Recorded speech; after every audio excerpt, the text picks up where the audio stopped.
PSSI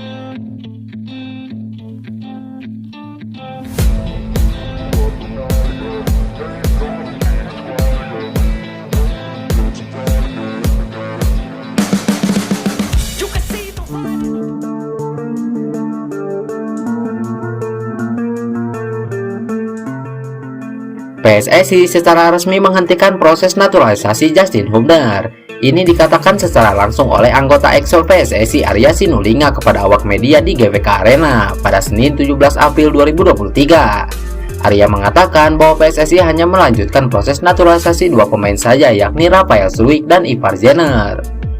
Sementara untuk Justin Hubner dihentikan karena ada sebuah permintaan yang sulit dipenuhi oleh PSSI.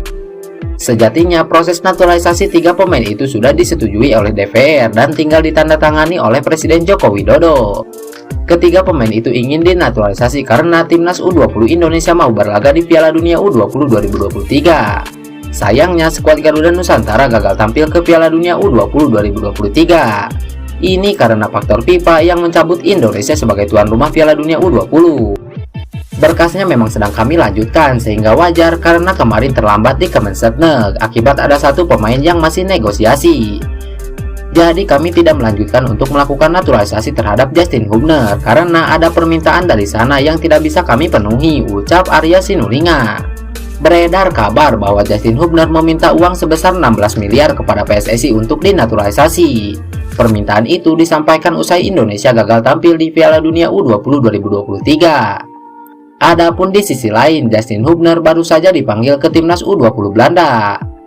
Bek Wolves U21 itu berpeluang besar tampil membela timnas Belanda senior untuk kedepannya. Saat ditanya masalah uang, Arya tidak mau bicara. Namun yang pasti, PSSI kesulitan memenuhi permintaan bek keturunan Belanda Indonesia itu. Kami gak mau ngomong karena memang ada permintaan yang kami gak bisa penuhi ke Justin Hubner. Kami akan bersurat ke Kemenpora dan nantinya Kemenpora bersurat ke Kemensetnek untuk memproses Ivar Jenner dan Rafael Struijk. Setelah itu prosesnya akan dilakukan, administrasinya diurus dan langsung disumpah, ungkap Arya Sinulinga. Gimana nih menurut kalian tentang pemain yang satu ini? Tulis pendapat kalian di kolom komentar.